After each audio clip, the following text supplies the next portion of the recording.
How was the 2024 harvest in Champagne, and do we think it's going to be a good vintage?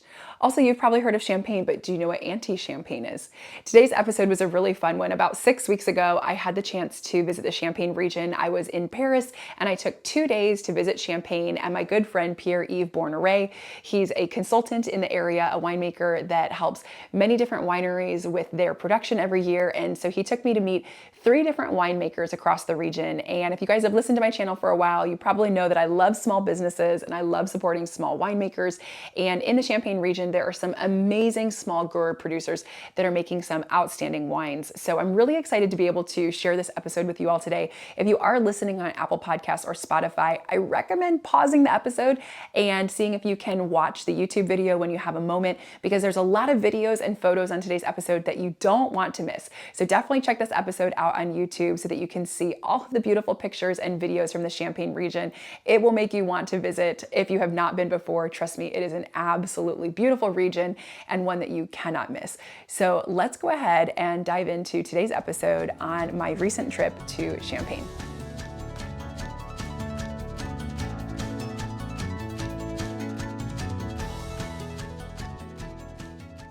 Hi friends, my name is Sarah and I'm a certified sommelier and host of the Wine CEO podcast show. And each week on this channel, I talk to winemakers, wine industry professionals, and I talk about various wine topics to help make wine a little less intimidating and more fun and approachable for the average consumer.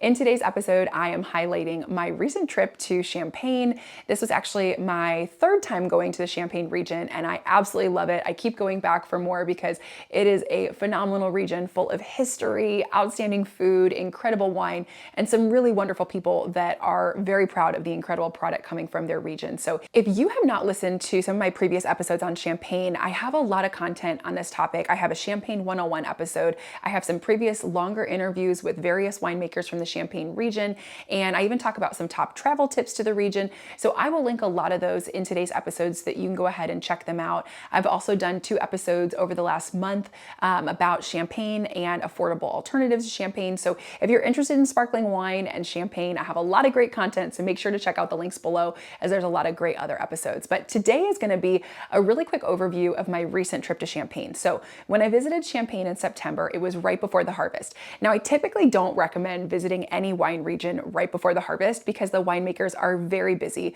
They're typically very stressed because they're getting ready for the biggest time of their year. And so it's not the best time to visit because usually it'll be harder to get connected with winemakers and there may not be as many tours or even wineries open to the public. So typically I recommend avoiding this time of the year, but I just happened to be in Paris already and I have wonderful friends in the region that were so kind and offered to host me for 2 days.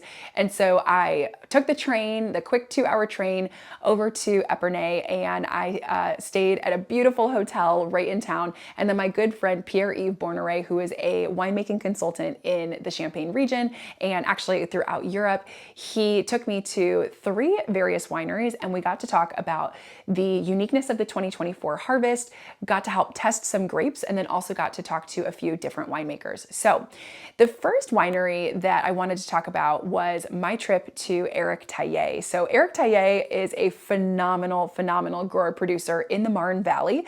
Actually, all 3 of the wineries that we went to were in the Marne Valley.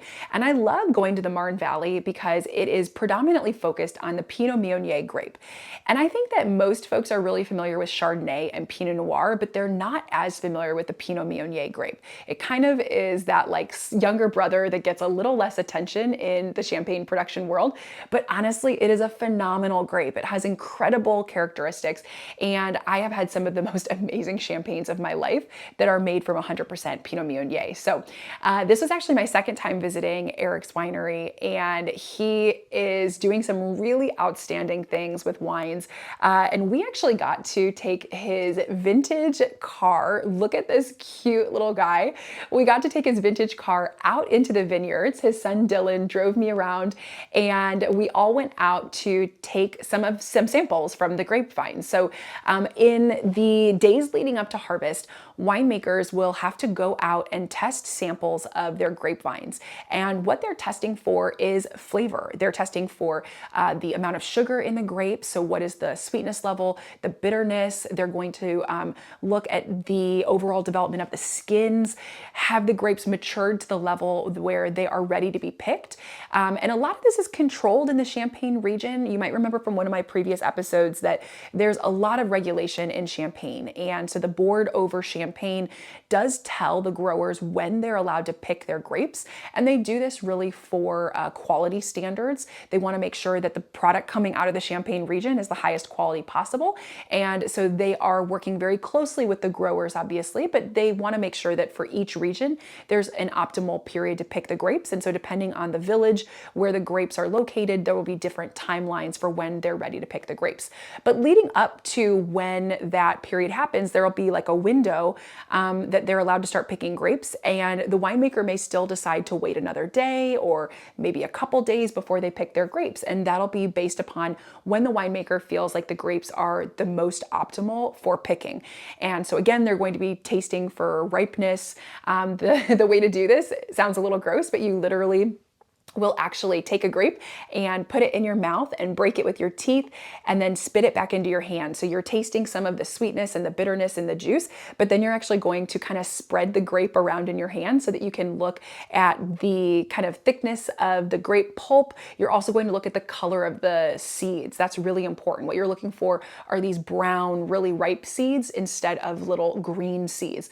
So that's really the way that you are tasting grapes, and literally winemakers will just walk through the vineyards for an entire day, tasting grapes on various vines to see how they're maturing. So your hands get very sticky by the end of it, let me tell you, but it's a very fun experience. So we got to go out into the vineyard, and Eric and I were clipping grapes off of the vines, and Dylan and PY were there. And what we did was we took various samples from different plots across Eric's vineyards, and then we took them back to his winery to taste them. And we did a lot of testing. So we got to crush the grapes, as you can see here. This is me geeking out, having a fun little Lucille Ball moment, getting to just crush the grapes myself.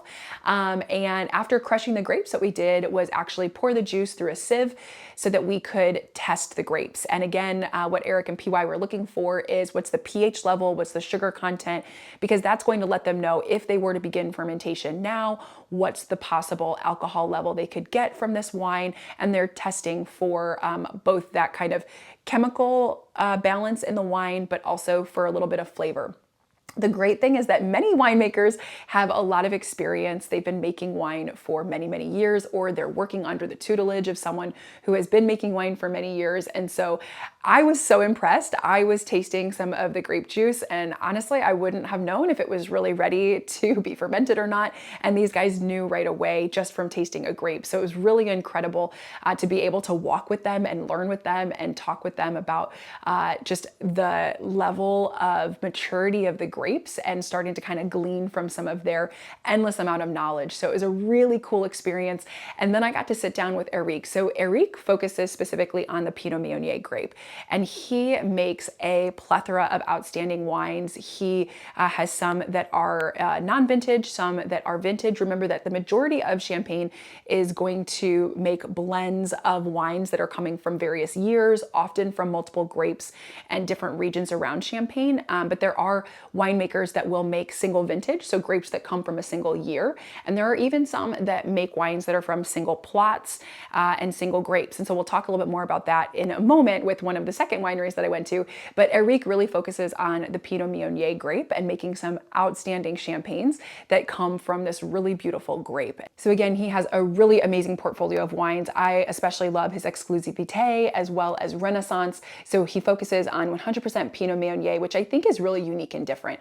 Again, I think when we're talking about Champagne, you know, there are these large maisons or houses throughout a lot of Champagne. You're familiar with many of those large names. And really what they're focused on is consistency of flavor profile from year to year. You know, they are sourcing their grapes from all over the Champagne region. And really what they're looking for is to create a house style and then have their wine taste that way year after year. Then you have cooperatives, which are typically these, you know, kind of mid-sized houses that are going to be multi multiple grape growers that have come together to produce a wine under the same name, the same label, and also amazing quality, looking for consistency year over year from both the grapes that are being grown as well as the wines that are being produced.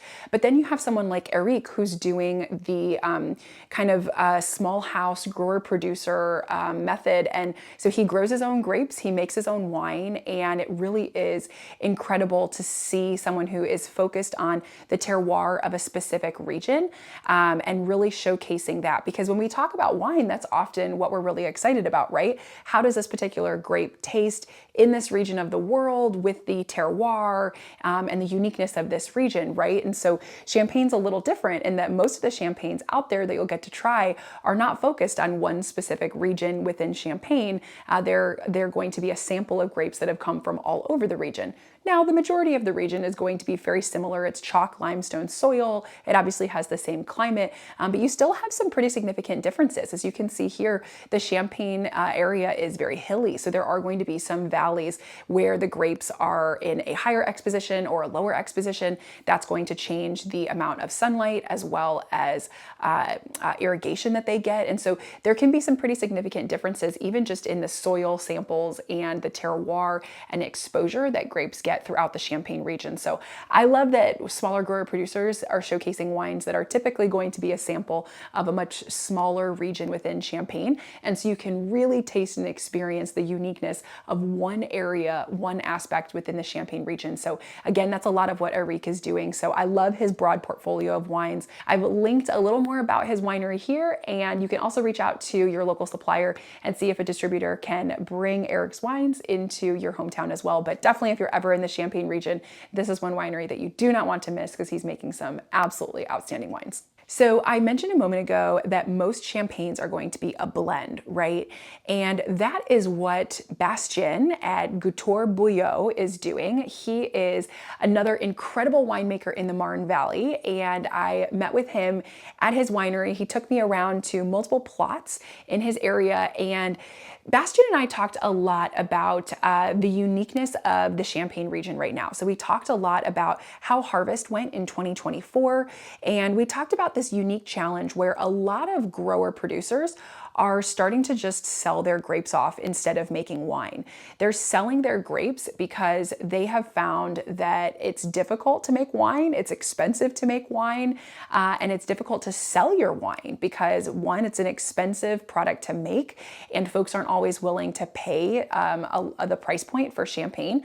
Also, a lot of young people, the younger generations, aren't necessarily looking to get into farming and agriculture, which really is what winemaking is at its core. It is growing outstanding grapes because amazing wines start in the vineyard. And so a lot of these younger folks aren't interested in learning about agriculture and becoming a farmer so that they can grow grapes to make into wine. And so what we're seeing is that a lot of these grape vineyards are either being bought up by larger maisons, larger houses or cooperatives, or these are going to be sold. The grapes will just be sold, grown, and then sold to these larger houses. So they may continue working the land, but not necessarily making their own wine. And I think this is really sad. And this is why I love supporting small businesses and small family winemakers, because I want to be able to see this heritage and tradition of these families continued. And so that's something to remember when you're shopping for wine, that there's stories behind each and every bottle of wine. And it's not to say that there aren't some amazing wines out there that are being mass produced by larger labels, but there are also some really outstanding smaller producers that have been making wine for generations, and they have an amazing product. And sometimes it costs a little more, but it's absolutely worth it because you're supporting this amazing family business. So all that to say, let's dive into this quick chat that I had with Bastien and PY, because we got to talk a little bit more about this year's harvest and their perception on how things went. We talked about Bastien's portfolio with his family. So let's dive into this quick chat, and I will come back in a moment with some more thoughts. I'm here with Sébastien Papou and Pierre-Yves Bonneret, and we are here talking to Sébastien about his family's winery. So Sébastien, you told me in the vineyards a moment ago about how your family has been growing grapes for many generations and then making wine as well. So tell us a little bit about your family's winery. So we're here in the Valley de la Marne, so in the village of Tayer, and we go back to 1750 with ancestors owning vineyard in the village. And we started producing wine in 1911, so it's been a few years now, and still in the same village. So Tayer is really important for us. Amazing. And you grow Pinot Noir, Pinot Meunier, and Chardonnay. What are the percentages again in your plots? It's 45% of Meunier, 30% of Chardonnay, 20% and 25% of Pinot Noir. Okay, amazing. And you produce some pretty significant perpetual reserve wines, right? Can you tell us a bit about that? So it's all started out of a mistake, like many good ideas. Yes. So it's, most champagnes are non-vintage, meaning that we will blend a couple of years together in order to maintain the quality and the style of the house. What we do here is we never empty the tanks, meaning that we will take part of one tank, blend with the wines from the year, produce more blend than needed for the bottling, and refill the tank with what's left. So like this, we can keep the tank much longer. We have a lot of maturity in the wines and more consistency in the wines. So like this. We have a say for that. When we talk about perpetual reserve, we say that the old wine is educating the young wine. I love it. I love it. And very cool. It's in a stainless steel tank because I don't want to get too much oxidation. I want the maturity of the wines, the patina, but not the oxidation. Okay. So stainless steel tanks. And the oldest one in the house is from 1980, mainly Meunier. And then I have two others, one in Chardonnay, one in Pinot Noir, from 2000.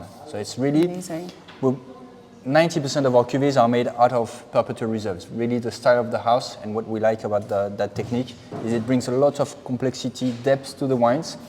But as I said, I don't like oxidation, so we don't do malolactic fermentation in order to balance with a higher acidity and freshness. Okay, amazing. So tell us about what we're drinking here. So here is a Chardonnay. So in that bottle you have wines from 2000 to 2015. Okay. And it hasn't been bottled in 16, it's been bottled in 17, 100% reserve wines. Okay. So it's really to explain what a perpetual reserve brings to the wines and to explain what it can bring to the blends. So bottled in 16, was it recently dosage? 17. Bottled in 17, and when was the dosage? It was in February. February of this year, Yeah. okay, amazing. So Blanc de Blanc, it's fully Chardonnay. So crisp, refreshing, you get that great acid. Yes. But a great lingering finish. And you have, the mid palate is really building, growing because of that perpetual reserve. Yeah? Sure. You have those kind of champagnes, it starts with a good crisp palate and then it just grows bigger and bigger. You have a lot of complexity, a lot of depth, lasts a long time in the mouth, and it's a cuvée we can decant. You will have a lot of evolution in the glass as well. Okay. So it's really interesting. Amazing. But we keep that freshness. Definitely it's really the important. freshness. Even for old wine, it is old wine. So do you do any oak aging at all? Nope. No. Okay, that's where you get that. I mean, a little bit, but not significantly. Okay. On that cuvée. So how would you say your style differs from maybe others in the Marne Valley? That's a good question. I have no idea. Okay. I haven't tasted All, everyone, of course. After that, we definitely the choice we made not doing malolactic fermentation has a big impact on the style of the wines. We have a higher acidity, so good freshness and a little bit more bitterness as well.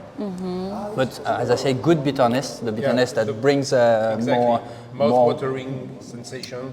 Yeah. The wines for me, if I can add something on what you say about your style, for me it's a perfect combination between something with depth, but with a good energy and a good vibration, freshness, very good back palate sensation with this positive bitterness, giving mouth-watering, very digest. Typically, the kind of champagne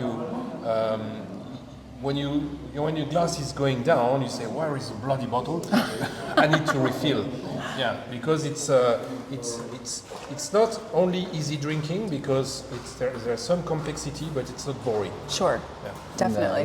We always say a good bottle of champagne is an empty bottle of champagne. Exactly. I love it. And that's what I try to keep what in you mind tried- when I we love produce it. the wine. Absolutely. Amazing. So drinkability is really important for me. Yeah. Definitely. It's, When we were walking through the vineyard earlier, you were pointing out some of the challenges from this year's harvest, right? So walk us through just really high level what this year looked like from a weather perspective that's making it maybe a little more challenging right before harvest here. We have had almost the worst year so far because it's been basically raining all year long. So it's been difficult to work in the vineyards and we had frost late April. So we lost already a part of the harvest during that time. And then after that, it's been a constant fight against mildew. In 2021, it's been difficult, but it started really late to be difficult. Okay. This year, it's been difficult from the start. All year long. Till the end. Yeah. For example, last year, our last spraying was the 13th of July. Okay. And this year, between the 13th of July and the 6th of August, I sprayed 5 times. Wow. So it was just constant. Spraying going with and sulfur. Sulfur Yeah. and Very copper. And usual, very copper. usual. Okay. So it was just non-stopping. Yep. We had to be good all year long. So it was exhausting because sometimes you can have a little bit of rest. You know, if you have 2 weeks where you can not spray and do something else, it's a little bit of rest. Now this year was just you had to keep going and making sure that there was no trucks broken, no problem like this. Otherwise, it really quickly became a nightmare. So it was it was a tiring year, I'd say. Yes. Really exhausting year. And the result is we managed to get some grapes in the vineyard, so really happy about that. But the challenge will be now, as it's a late harvest, rot can be a little bit complicated for. Sure. So you'll spend the next few days monitoring for rot, looking at the development and maturity of the grapes, and then getting ready to pick as soon as possible. Awesome. Well, Sebastian, thank you for hosting me a few days before the harvest. I know it's a busy My time, pleasure, and really. this is outstanding. Cheers to that. Cheers. Santé. Santé. Santé. So what you can see here is that as we were walking through the vineyards, Bastien and PY were pointing out some mold in the vineyard. So this is Botrytis rot, if you've ever heard of the noble rot or Botrytis. So this is actually a mold that will grow on grapes and it can spread quickly throughout a vineyard. And it's especially problematic when you have a really wet season. So you heard Bastien talk a moment ago about how it was a really wet year. And that is really hard when grape growers are trying to protect their grapes from mold. Once the grapes are moldy like that, you cannot use them. It has basically destroyed the grapes. Now there are some regions of the world where they will still use those grapes to make like a sweet dessert wine. That's how Tokay is made. But in Champagne, you don't want noble rot. You don't want these this mold to attack these grapes because then you can't use those. And if that mold spreads and it gets throughout an entire row of vines or an entire vineyard, heaven forbid, that can destroy a massive amount of a crop for that year. And so Bastien talked about how he had to really maintain his vineyard this year and pay great attention because there was a higher possibility of this noble rot, this Botrytis mold spreading throughout the vineyard. And so he had to do additional spraying and a lot of extra measures to protect the grapes so that that didn't happen. So it was definitely a harder vintage, but it still seems like there were some great grapes that were harvested this year. We won't necessarily know for sure for a few months if this is going to be an amazing vintage or not. I think there's still a lot of optimism that despite the challenging weather conditions, the quality of the grapes that were harvested was really high. So I think there's some excitement that as the winemakers start doing a lot of their tasting and blending in the next few months, that there will be some really exciting things to look forward to from the 2024 vintage, but definitely a hard year for the winemakers in the Champagne region. And that's something that I love to be able to highlight because again, I think we forget how much work and effort goes into the production of a bottle of wine.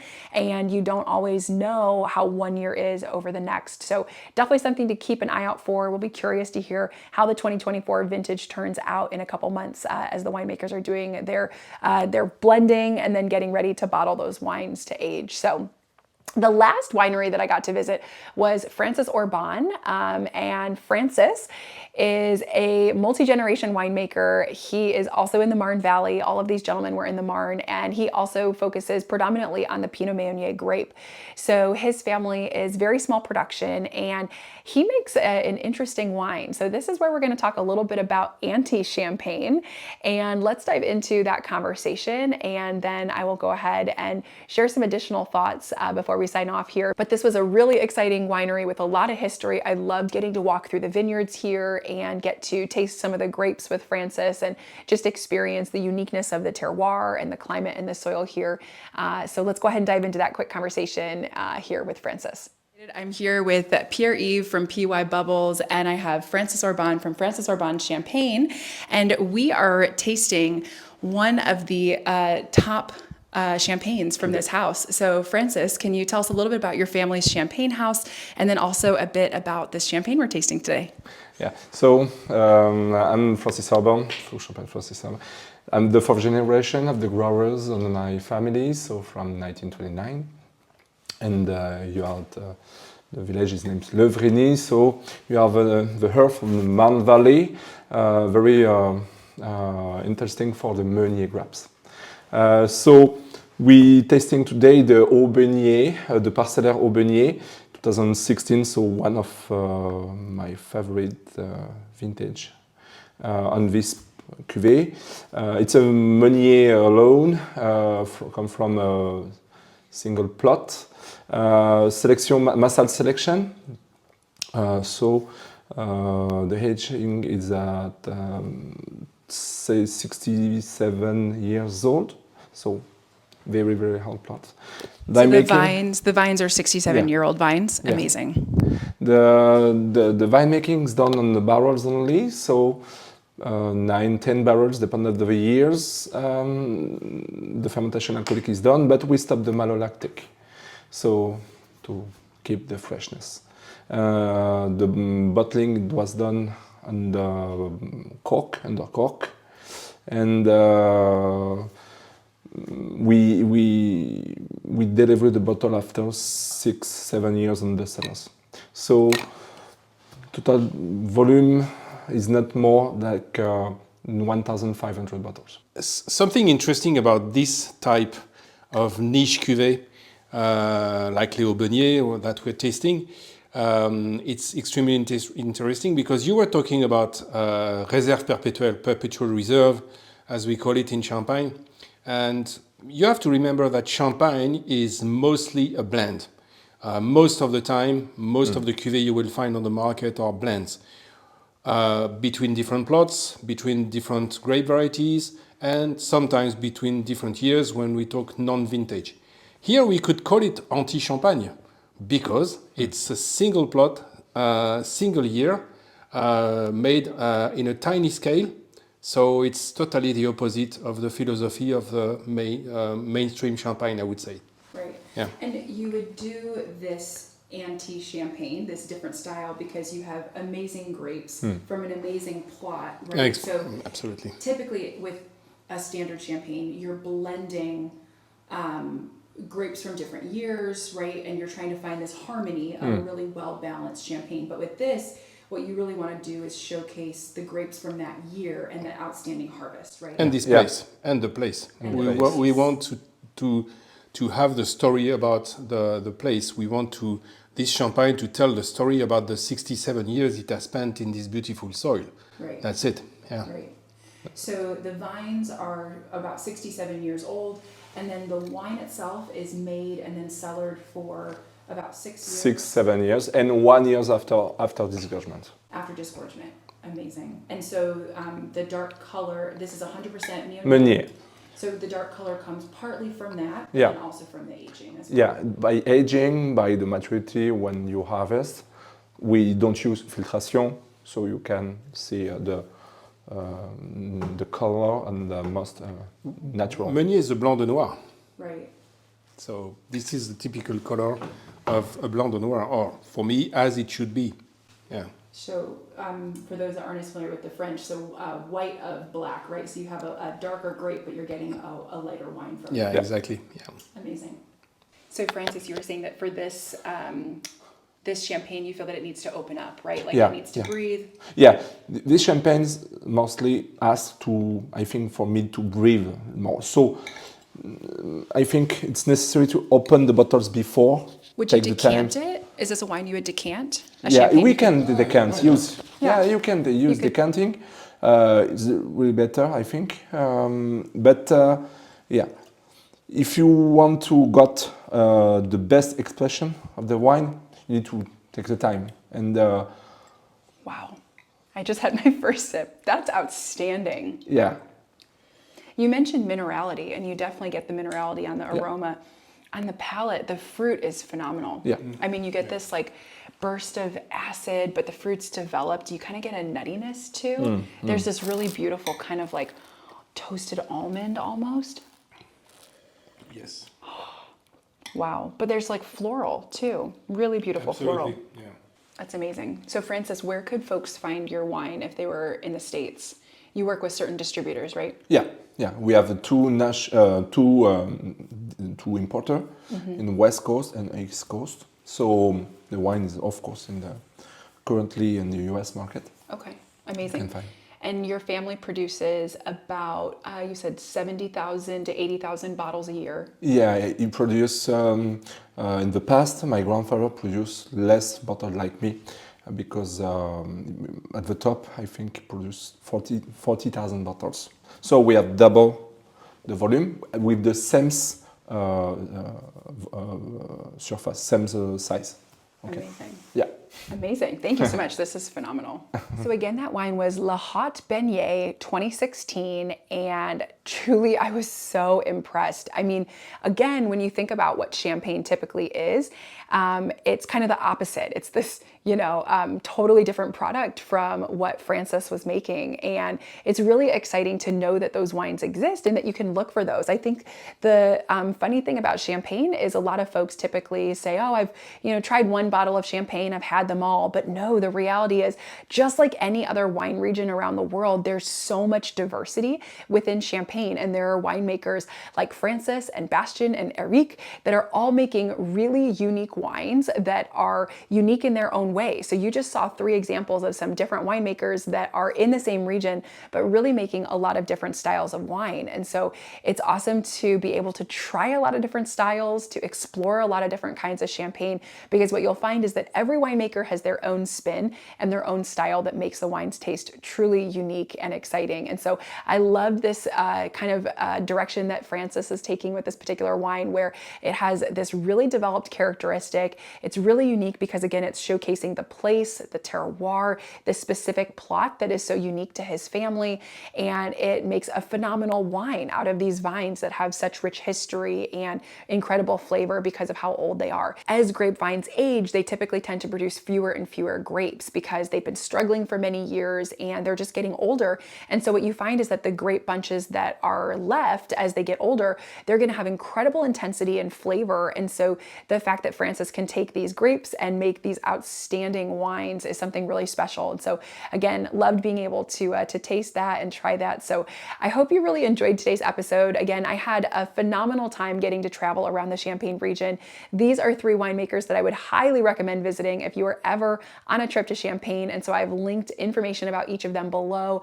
Definitely check them out. Phenomenal wine producers. And it's also just great, again, to be able to highlight some various small grower producers that are doing some exciting things in the region. So whether you are traveling to Champagne in the near future or you're just looking for a great bottle of bubbly to enjoy around the holidays, check out some small grower producers. I think you'll be really impressed by the characteristics and flavor profiles and the diversity across the region. There's so much going on in Champagne. There's some really exciting wines that are vintage, that have been aged. There's some really exciting wines that are single varietal, like these Pinot Meunier wines. There's a lot to look forward to and a lot of exciting things. So I can't say it enough. Check out Champagne if you haven't yet. And remember that there's a lot of incredible artistry that goes into the production of these bottles. And that's why it typically has a little bit of a higher price point, regardless of where you're shopping around the world, but it is so, so worth it. So I can't wait for my next trip to Champagne. I'm hoping in the next one, I can actually help with harvest because I got to help with the pre-harvest this year and a little bit last year, but I still haven't had a chance to be able to go out and help with actual harvest. I'd love to be able to help with blending at some point too. So PY, I'm coming back to visit you in the near future, and guys, keep following along so that you can stick it out and watch that when it happens. So if you haven't subscribed to the Wine CEO podcast channel yet, please do so now. If you have questions about this episode or wine in general, don't hesitate to send me an email, sarah@thewineceo.com, or send me a DM on Instagram @thewineceo. And until next week, friends, I hope you drink something new and delicious, and I will catch you all in the next episode of the Wine CEO podcast.